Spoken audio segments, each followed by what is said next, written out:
Hi అండి, అందరికీ నమస్కారం. ఈరోజు మన వీడియో వచ్చేసి బోనాల పండుగ గురించి. తెలంగాణ రాష్ట్రం అంతటా ఘనంగా జరుపుకునే పండుగల్లో ఎంతో ప్రాముఖ్యత కలిగినది బోనాల పండుగ ఒకటి. ఈ పండుగను ఆషాఢ మాసంలో ప్రారంభించి శ్రావణ మాసం చివరి దాకా జరుపుకుంటారు. వర్షాలు బాగా కురవాలని, పాడి పంటలు బాగా అభివృద్ధి చెందాలని, ప్రజలంతా ఎట్లాంటి అనారోగ్యాల బారిన పడకుండా ఉండాలని అమ్మవారిని, గ్రామ దేవతలను కోరుకుంటూ జరుపుకునే పండుగ ఈ బోనాల పండుగ. బోనం అంటే భోజనం అని అర్థం. బోనాల పండుగలో గ్రామదేవతలకు కొత్త కుండలో భోజనం వండుతారు. అలాగే మరో చిన్న మట్టి ముద్దలో బెల్లం పానకం పోస్తారు.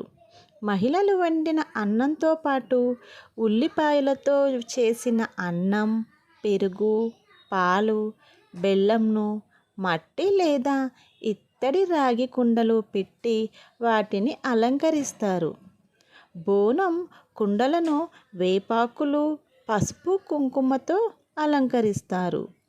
కుండపైన దీపం వెలిగించి మహిళలు నెత్తిన పెట్టుకుని డప్పు చప్పుళ్ళ మధ్య ఆలయాల్లోని గ్రామదేవతలకు నైవేద్యంగా సమర్పిస్తారు.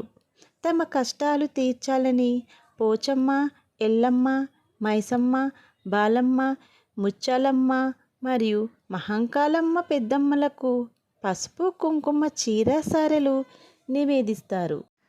బోనం అంటే మనకు నచ్చిన వాటిలో కొంతమంది ఇత్తడి తీసుకెళ్తారు, కొంతమంది రాగి తీసుకెళ్తారు, కొంతమంది బంగారం తీసుకెళ్తారు. అలా ఎవరి తోచిన విధంగా బోనం సమర్పిస్తాం కదండి.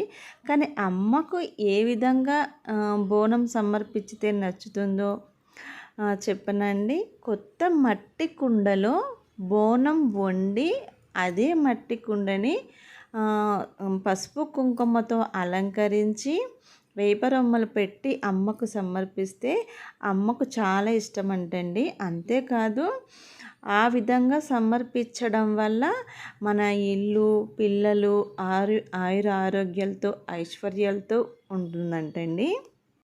సో ఫ్రెండ్స్, మరి నా వీడియో కానీ నచ్చినట్లయితే ప్లీజ్ లైక్ చేయండి, షేర్ చేయండి. మరిన్ని నా వీడియోస్ కోసం సబ్స్క్రైబ్ చేసుకోవడం మర్చిపోవద్దు. Thanks for watching. బాయ్ అండి.